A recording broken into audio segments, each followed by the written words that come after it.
Bueno, me da mucho gusto estar aquí con ustedes. Yo estoy muy cercana al bachillerato desde 1996. Tengo aquí unos exalumnos míos, tengo maestros de la facultad aquí conmigo, tengo compañeros de la primaria aquí conmigo. Bueno, estoy fascinada. Y este es el punteo que me pidieron para la conferencia la doctora Sacaula, y vemos que las preguntas que yo me hice para generar esta presentación son: ¿qué es la biología, filosofía y las computadoras qué, diversidad biológica, sociedad y evolución? Entonces mi hipótesis nula es que todos aquí somos biólogos, y aquí veo una cara de circunspecto que me podría decir: ¿qué es la biología?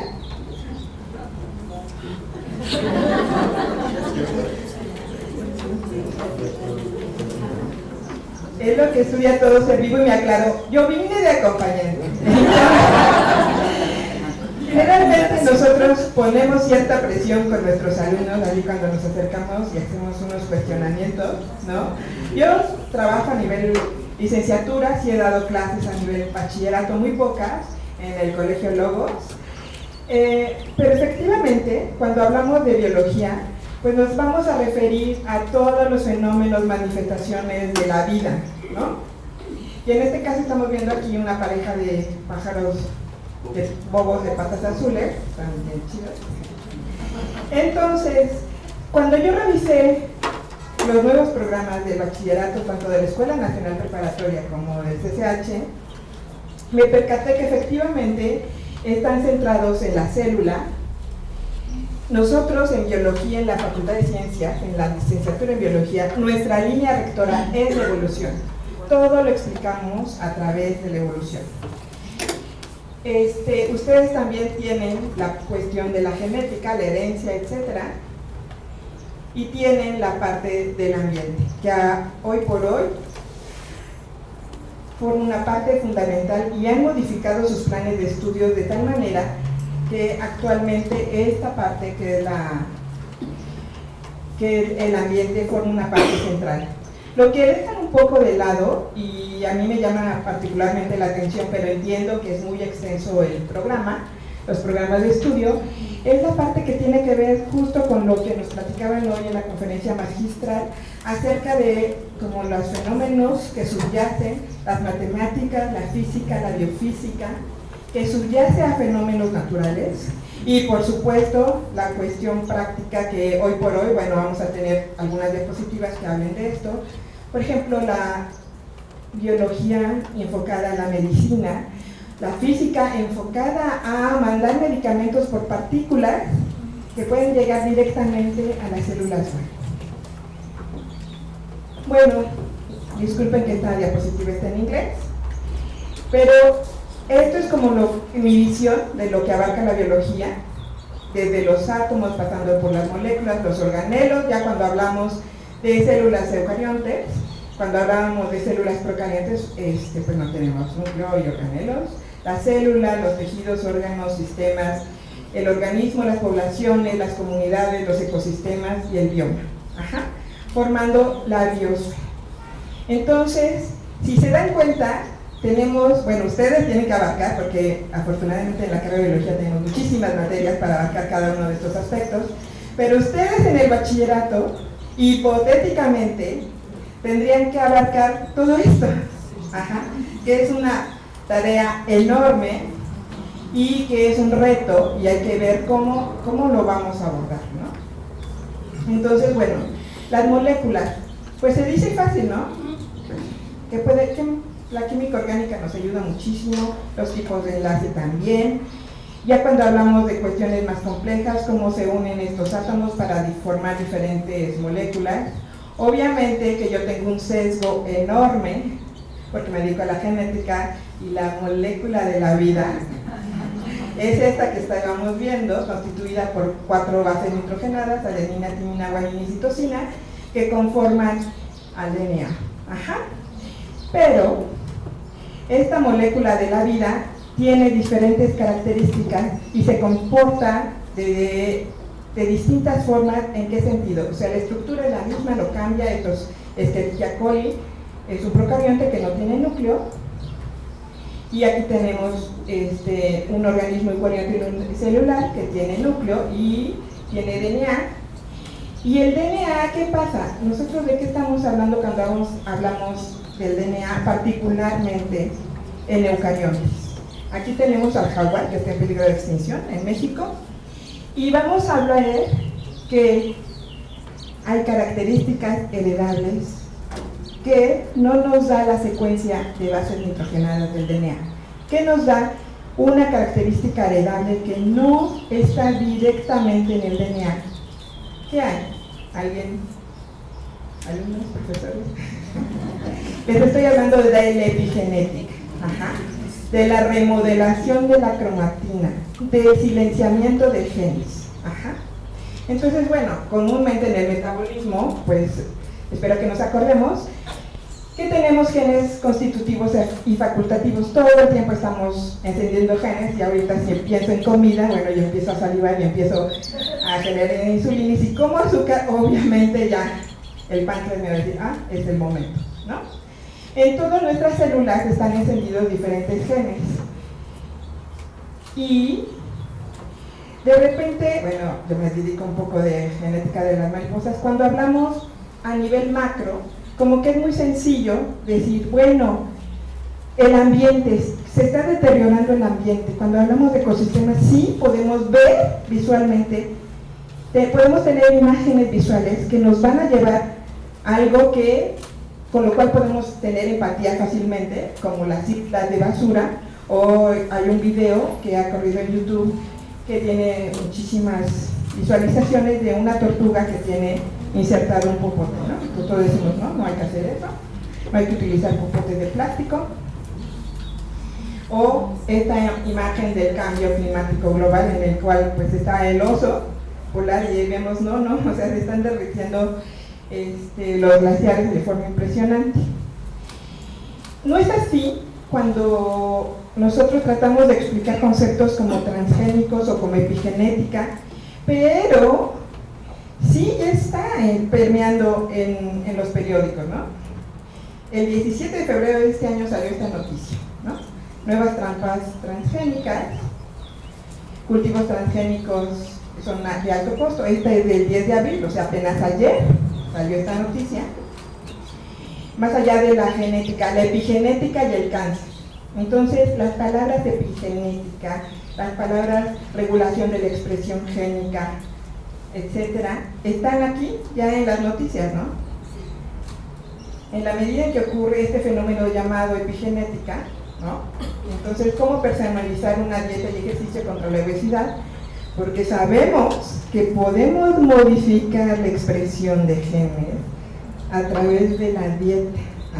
Entonces, si yo tengo una forma y un estilo de vida, se van a encender ciertos genes. Si tengo otra, se encienden otros genes y se quedan permanentemente. Si yo estoy ovulando y durante cierto tiempo tengo esta dieta y este metabolismo, van a estar encendidos ciertos genes cuya herencia epigenética va a la descendencia. Y actualmente, bueno, hace 2 años, se descubrió que no solo es del óvulo hacia la descendencia, sino la abuela materna le puede transmitir, no solo a través del DNA mitocondrial humano, sino a través de la epigenética, ¿no? Esto es algo muy novedoso, ya está, nosotros decimos, Entonces, esta parte que yo decía que no veo mucho en el programa, que es lo que tiene que ver, con las terapias, específicamente contra el cáncer, pero hay otras terapias contra la diabetes, para retrasar la presencia de enfermedades como es el Alzheimer. Pues no la veo mucho en el programa, ¿no? Pero bueno, ya es como demasiado. Y por ejemplo, cuando aquí nos hablan de la eficacia del transcript, yo dije, uy, ¿qué es esto, no? Este tipo de cuestiones que ya están en la jornada, esta es la que tiene acceso público. He leído otros artículos en Reforma, pero en físico, y no tengo la fotografía, y cosas como que le llegan mucho a los adolescentes, creo yo, como el aborto, ¿no? O sea, ¿qué tiene que ver la genética con el aborto? Pues tiene que ver muchísimo, muchísimo. Entonces es algo que mueve hoy por hoy a los adolescentes. Las adicciones es otra, ¿no? ¿Cómo podemos retardar una adicción o evitar que se presente esa adicción, ¿no? Bueno, entonces no tengo mucho tiempo, ya me llevé mucho en esto, pero hoy en la conferencia magistral nos decían que había que retomar el pensamiento, y yo creo que eso es crítico, en biología y en cualquier ciencia. Retomar las formas de pensar. Para eso, en la carrera tenemos una asignatura completa que es Historia y Filosofía de las Ciencias, en específico de la biología. Pero hay que retomar, según yo, la filosofía porque hay que reaprender a cuestionarnos todo. Entonces tenemos que cuestionarnos, y ahorita vamos a ver en qué forma hay que cuestionarnos, pero hay que dudar de todo, de lo que dice el maestro, de lo que dice el primo, de lo que dicen las noticias, todo el tiempo, con un conocimiento, y hay que estructurar ese conocimiento. Entonces, yo creo que esta es una de las tareas fundamentales, y con algunos profesores, me parece que son de la prepa, que no están aquí presentes, hicimos un estudio en el cual nos dimos cuenta que los alumnos no leen y no comprenden lo que están leyendo. Entonces, para tener una percepción filosófica de cualquier cosa, pues hay que leer y hay que aprender a leer. Esta es una parte que no puse en las diapositivas, pero que les comento. Y todo el mundo dice, el pensamiento creativo, ¿y qué es eso? ¿No? Pues tener fluidez, síntesis, flexibilidad, originalidad. Pero todas estas características, ¿cómo las vamos a llegar a tener, a adquirir un pensamiento creativo y crítico, si no podemos desarrollar una estructura del pensamiento? Si nos llegan los alumnos de la secundaria con una dispersión de conocimientos y de intereses enorme.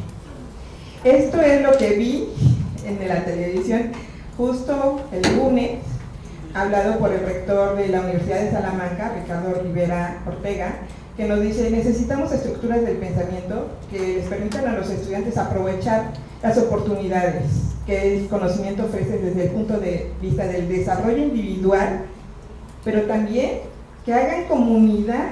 O sea, yo me voy a beneficiar del conocimiento que adquiero, pero también la sociedad, ¿ok?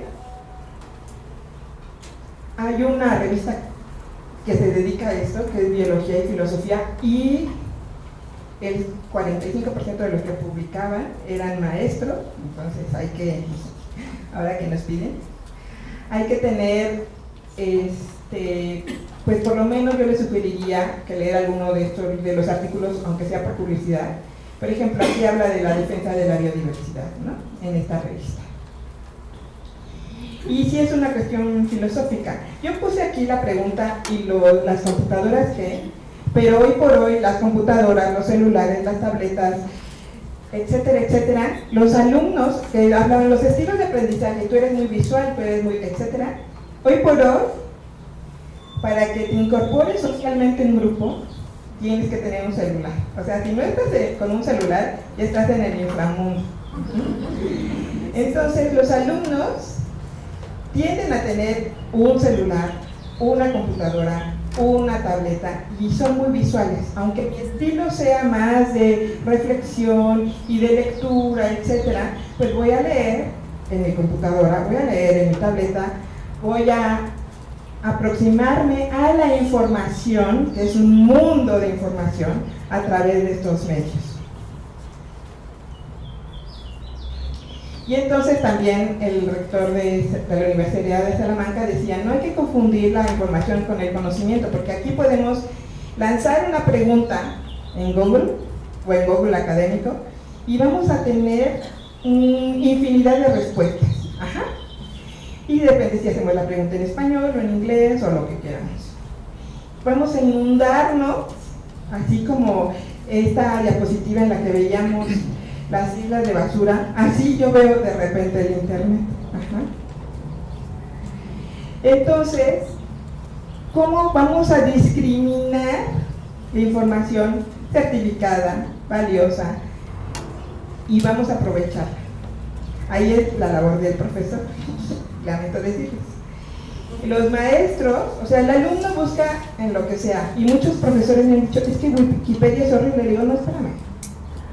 3 días al año, los académicos nos encargamos de la UNAM, nos sentamos así en espacios como enfrente de una computadora, a curar la información que viene en Wikipedia, a decir que es certificada, ponemos citas bibliográficas, revisamos cada numerito o cada letra que dice, es una referencia.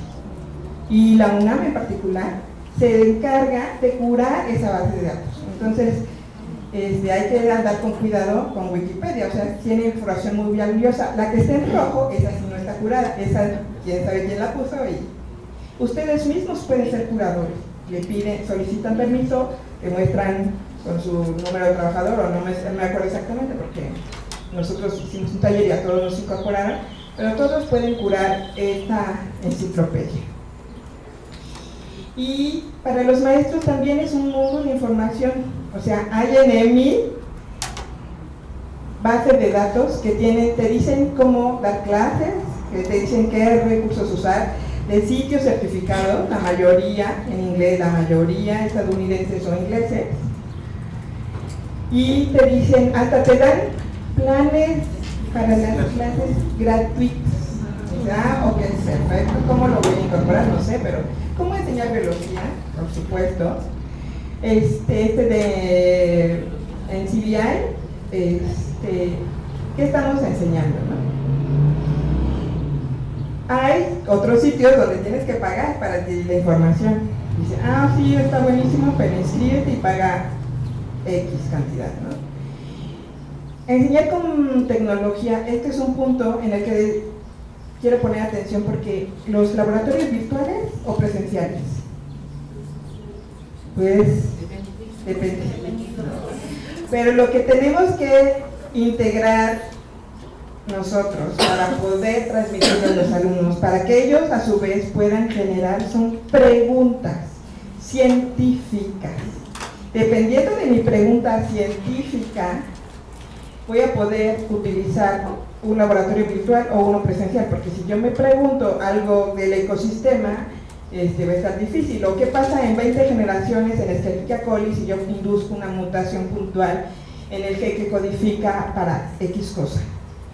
Entonces, pues, a menos que yo tenga la infraestructura, pasarán las 20 generaciones en Escherichia, pasan rápidamente, pero si quisiéramos hablar del humano o del jaguar o etcétera, pues está más difícil, ¿no? Si yo tengo una pregunta puntual que voy a partir de una cosa como es la observación de la coloración o de modificaciones pequeñas en la célula, como puede ser hipertónica o una solución hipertónica que le hace a la célula, bueno, puedo hacerme eso. Pero ¿para qué quiero saber yo si una célula, qué le pasa con la sal o qué no le pasa, o me da exactamente igual? ¿Cuál es la biofísica que subyace el fenómeno biológico que estoy viendo? ¿Me importa o no me importa? Bueno, eso es cuestión a discutir. Bueno, les puedo dar la presentación a quien la quiera. Ahí están las páginas que yo consulté para esta presentación a nivel bachillerato, pero hay muchísimas a nivel licenciatura. Y yo creo que uno de nuestros objetivos es ayudar a gestionar esta inundación de conocimiento, bueno, no es cierto, de información, ¿no? ¿Y para qué vamos a gestionar la información que finalmente queremos que se traduzca en conocimiento? Pues para que tengamos mejores personas, ya dejen de biólogos, porque quién sabe si van a hacer biología, ¿no? A todos nos llega muy de cerquita la biología, a diferencia de otras asignaturas, porque todos somos seres vivos. Entonces, por lo menos tenemos eso.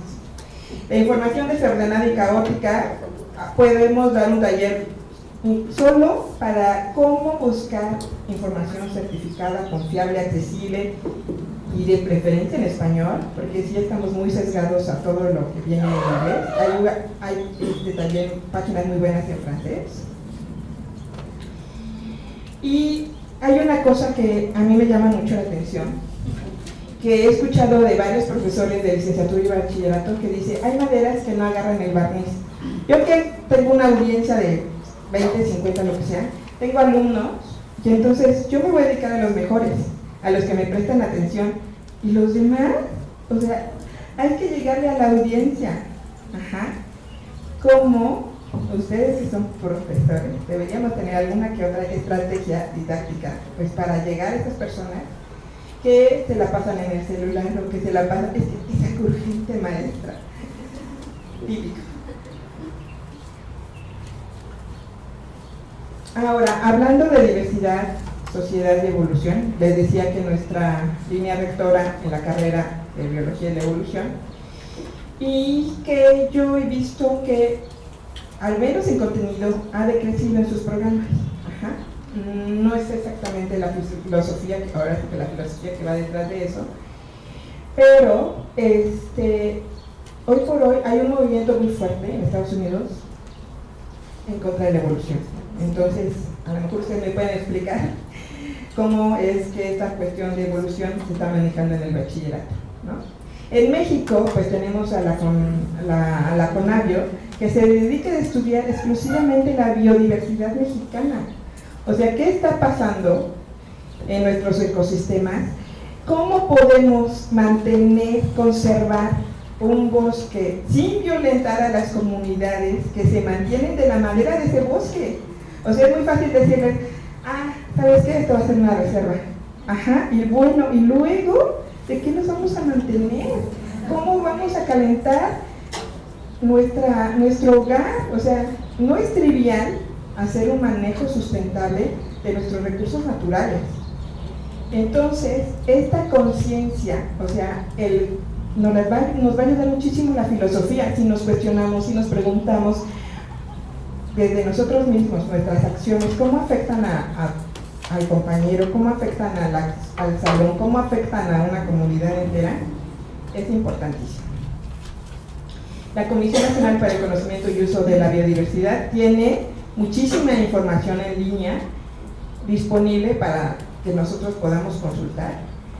Tenemos problemas con muchas especies, una de ellas es el manatí, y bueno, la vaquita obviamente ya casi está en peligro de extinción. Pero si se dan cuenta, en todo el Golfo de México tenemos esta especie. Ajá. ¿Y cómo es que? Claro, la tenemos en números súper reducidos, porque no es lo mismo tener 1 millón de manatis que tener 50, ¿no? Entonces, la diversidad biológica viene unido con el manejo sustentable y con la conservación. Ajá. ¿A quién vamos a conservar?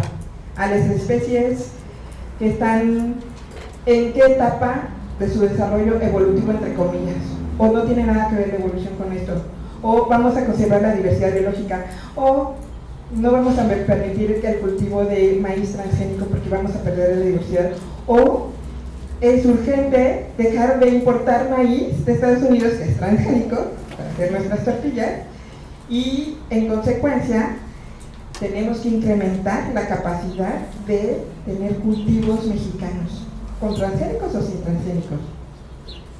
Ahí está, y están los debates, y están abierto el canal de Congreso para cualquiera. Podríamos revisar eso. Y creo que es todo.